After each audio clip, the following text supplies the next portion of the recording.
We are going to dive into Westeros now with A Knight of the Seven Kingdoms, Season 1, Episode 5, In the Name of the Mother. Dunk's mettle is put to the test. In the brutal trial of 7 years earlier, Dunk finds himself to the promise of a new future. Will, what did you think about this episode? Yeah, so overall, I really, there's some TV shows that, we talk about this all the time here on the pod. Some things that stay with you, movies, music, whatever. And there's other things that like just immediately as it comes and goes and just right out of your head. So this one definitely left an impression on me in the sense that, I did read the novellas before watching this show because I really have gotten into the Game of Thrones lore. And so whenever we got to episode 5 and knowing, I kind of hinted last week about a particular situation with Baylor's armor. I knew what was coming.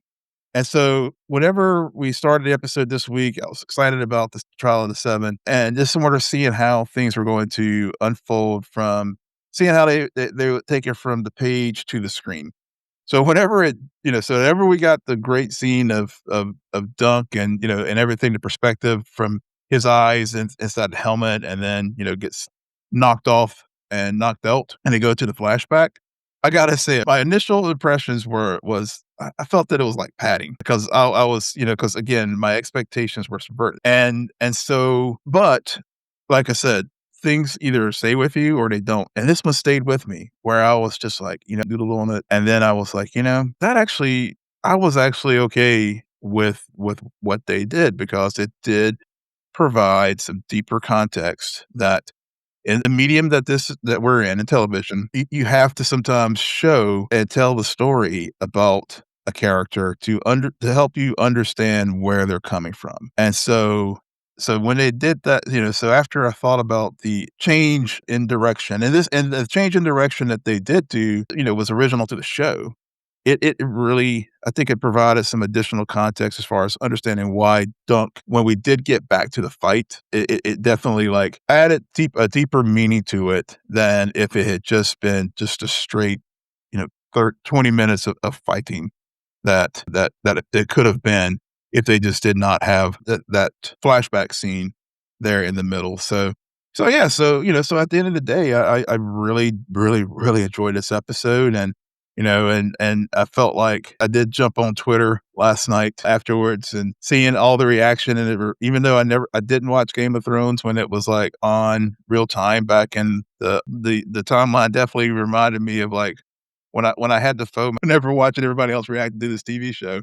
I was like, oh yeah, that's the discourse is back. So yeah, so this is sort of my kickoff thoughts on the episode. So you thought it was so during it, you thought the flashback was padding, Yeah, and then retrospectively, you're like, "Actually, that worked yeah, really well."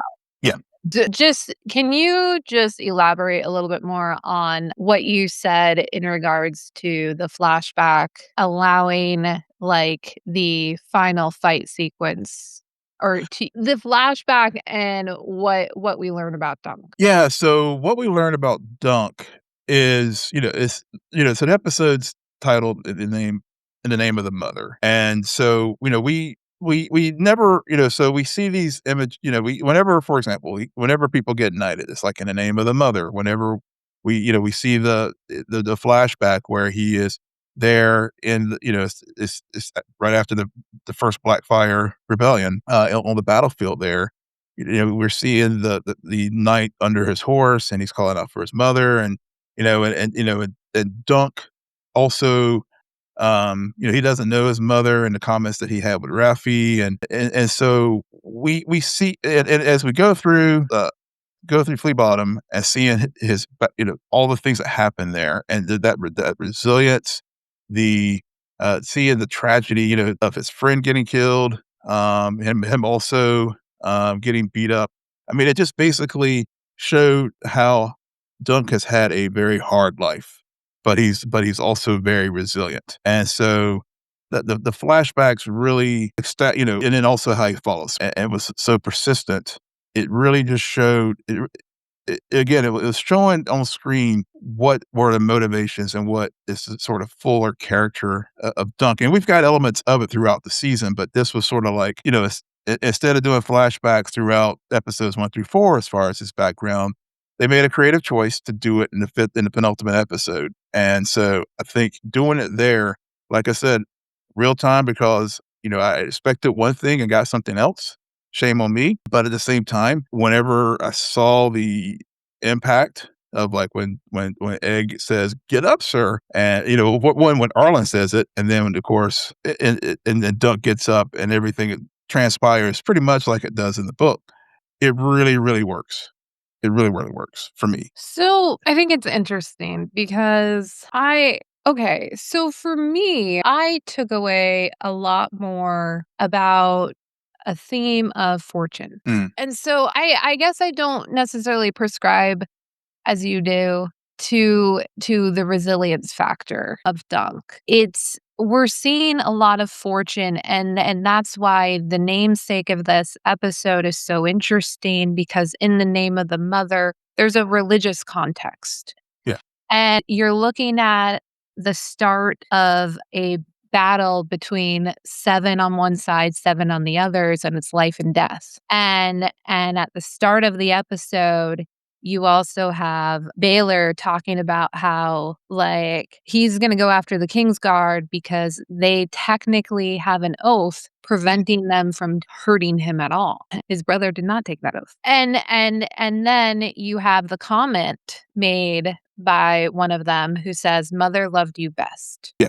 And that's not his mother. It's more about this God figure, which is also interesting in terms of Westeros because we know a little bit about the Andals and Mhm. the Seven and all of that significance. I mean, we're talking about the Battle of the Seven right now. Yeah. So then flashback to Dunk at a young age, who is very similar to who he is now. It's Yeah, oh, yeah. and I'm not saying that, but let me finish my point here. Yeah. So in the flashback, so he brings up his mom. And it's an interesting conversation because honestly, the way it's played, I could even be as foolish as Doug for saying, but he can't. If she is dead, why does he still think that she would return? So that makes me foolishly as a viewer be like, no, Rafe can't be right. Like she's not dead. Do they not? Did she just leave? And them talking about the mother specifically and this idea of if they know without a doubt like she is dead, then this whole idea, okay, well, he has it in the back of her mind that she could pull a Jesus and return from the dead, right? Right, right. Like there's a faith quality there. There's something about that conversation. I think it's played a few different ways. But honestly, I think it rightfully does. It puts us on Dunk's side where Mm, it is a foolish idea to think that his mom could return. But for some reason, he believes that there's hope, and that hope, having that hope, is what gets him through. yeah. No, actually, no. Ironically, though, having that hope is what makes him stay. The only reason why he wants to go, and Rafe tells him in that scene is because they love each other. Mm. Like Will toned it down when he was going through and called them friends. No. They were more than friends. Well, yeah, I mean, Yeah, now they definitely would have gotten married if she would have lived. But so again with Fortune and I feel like his even though I know it was Rafe's fault at the end of the day mm, for antagonizing that guard who ultimately was going to come right back. I mean, she said it herself. Nobody forgets stuff here. nope. He still viewed it as his fault for her death because she could have gotten out of there sooner had he not held her back. I think that's the way we're supposed to interpret it. And that mirrors, of course, the ending with Baylor's death, where Yeah. again, Yeah. He's feeling like it's his. So there's a lot of I think there's a very fascinating play on religion and fortune. Yeah, religion, fortune, I completely agree with you there. I think one thing you also hit that's very important too is Dunk always feeling with I guess it ties into the fortune, how bad fortune sometimes follows him. Yeah, he would have never gotten into this mess had Mhm. he not randomly stopped at this tavern Yeah, and Egg was there. right, yeah. Like, Yeah, but ironically, Egg is a blessing and a curse. he is. Because he is the squire that he's always wanted, and yet he's a Mhm, and potential future king. So it's throughout what we're learning about Dunk through flashback and present day is, as you've said it, good like, with good comes bad fortune for Dunk. mhm. Nothing is just like, "Oh, it's just a great day after a great day." I mean, he finds in Sir Alan, he finds a mentor of sorts who I don't but then again, it's Sir Alan who's walking around drunk and Yeah, talking Dothraki all the time. So yeah, who takes also is very unaware of surroundings because the kid follows him for days. yeah, So I agree with you though. It is interesting how this episode in particular, I was like you, where I was watching it and I'm like, and he gets knocked out and I'm like, oh, we're we're doing a flashback. And then I was kind of like, okay, well, we know Rafe's eventually gonna die, so like yeah, get and it didn't, but eventually, when we get to the present, and specifically the final moment, the final scene, I did throughout today find myself thinking about that moment. And it wasn't like, it was just, you know how sometimes I say, like, and I think this is what stuck this besides everything we just talked about with fortune, the other big thing that with me about this episode in particular, more so than any episode this season. Whoever did the cinematography and the camera yes, work, they're doing it for all the episodes, right? This episode in particular just stuck out to me yeah, between that last shot with Baylor, and I'm not just talking about the head, but also just the backdrop, the lighting, and all of that. But there was also a moment at the beginning where they did a beautiful job of showing Dunk on this horse, scared shitless, yep, throwing up, throwing up, green yep, boy, fucking green boys, yep, and you see Egg. And throughout this whole show, Will, we've been seeing this contrast of this very tall man, very small boy, but more so than any scene, which is interesting because we know the truth about Egg now, and so does everyone else. And yet, him in that moment when he's like on the field and they're exchanging their goodbyes, he has never looked more small yeah, and more egg-like. yeah, So that stuck out, but the other thing that stuck out to me, what in terms of cinematography, was what they did with Flea Bottom. Because and I kept thinking about this while I was dozing in and out of the flashback. I kept thinking about how it was fascinating because even as a young boy, he's tall. yeah, yeah, Yet because of Flea Bottom and the way they shot and the way not just they shot, the set design was exquisite. yep, You felt the confinement. yes, You felt like they were literal rats in a maze. It felt like people were on top of people, yeah, and we're talking and then you felt also a smallness. Like, Dunk's a tall boy, but he still felt so small in comparison to these buildings, and everything felt, like, narrow and intertwining, and it was just very interesting, and it stuck out because we start the show next to an oak tree. We mm, start the show open land. So mhm, far, we spent like, there's an openness and a wander you did not and it's very sharp contrast to Flea Bottom, which I thought was brilliant. yeah, yeah, I had the same thoughts about Flea Bottom too, because we've seen it in other iteration, other with House and all, and I agree with you that it really just felt that gritty underpinning of, of King's Landing and the city, and so I completely agree with you there, and also, to your point about the space, and I think it was a brilliant choice to, like, zero in on Dunk's perspective during the fight, because this is Dunk's story that we're and it Dunk and Egg, but at least in that moment, instead of, the grandiose, big battle scenes like, I remember seeing in House of the Dragon, we were really, it started from inside the helmet and seeing things in that perspective, and then, of course, even during the fight, it's this very, very close quarters, and, it took a we I talked about earlier how, this is a period of peace in Westeros.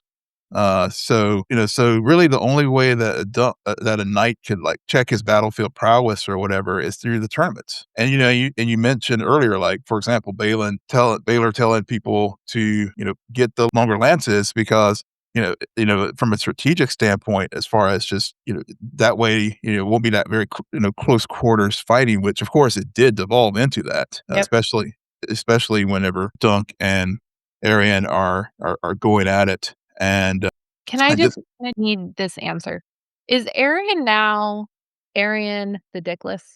no, I think it was his femoral artery. So it Okay, was, okay. yeah, it was, yeah. Because at first I was like, "Oh, it looked like he got castrated," but no, I think it was more just it was just his femoral artery Yeah, that I was, was like, "Man, for as yeah. many shots to the head Dunk has taken, he still remembers that story Egg told him." Yeah, It's but like that's another thing too. Yeah, and that's another thing too. It's just like, when Dunk does come through and just I love the sound design there because, whenever, it's literally like getting your bell rung and just the sound of the high pitched whine and just like, what I know I was playing ball back in the day. I remember getting my bell rung and just, the disorientation there. And then, of course, just the fight, the shot that everybody, that scene with, as he stumbles up and, here's where, I mean, I know you mentioned earlier that Balin was like, family don't hurt, but it was truly an accident that Makar, like, hit him with the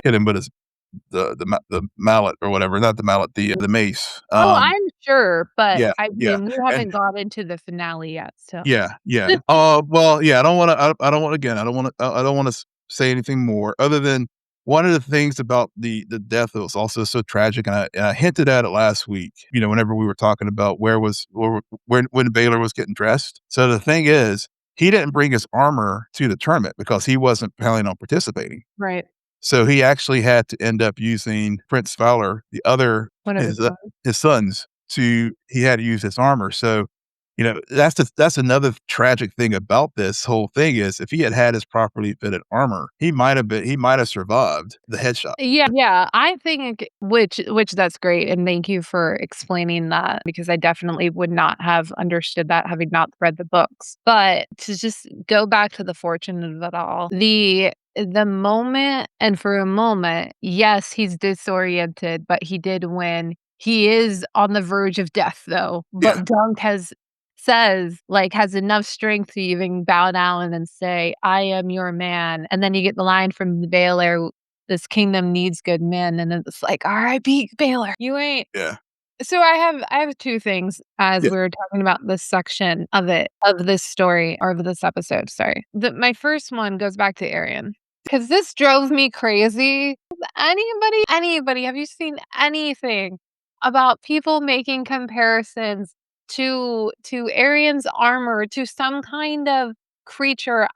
My go-to is Groot no, no, no, no, and I'm not saying this in a funny way. Like, okay, I think his armor was actually very cool, I really yeah, do.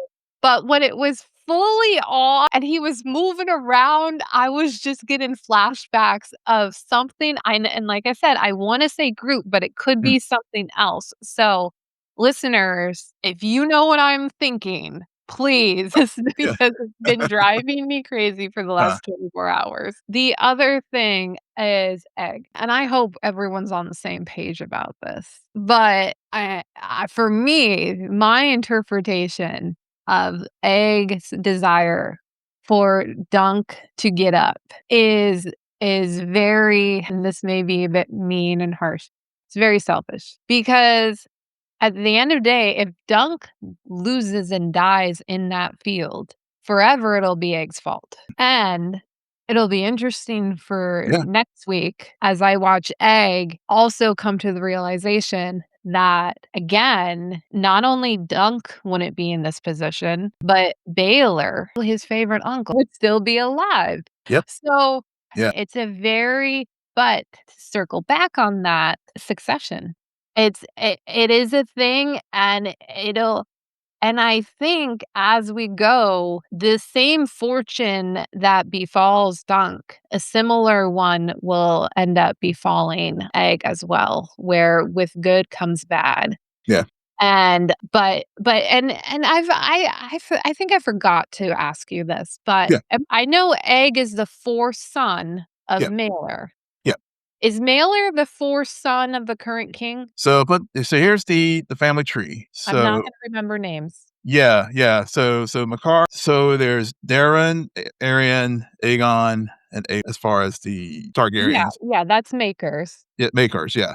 Yeah. Balin just had Valar. Okay.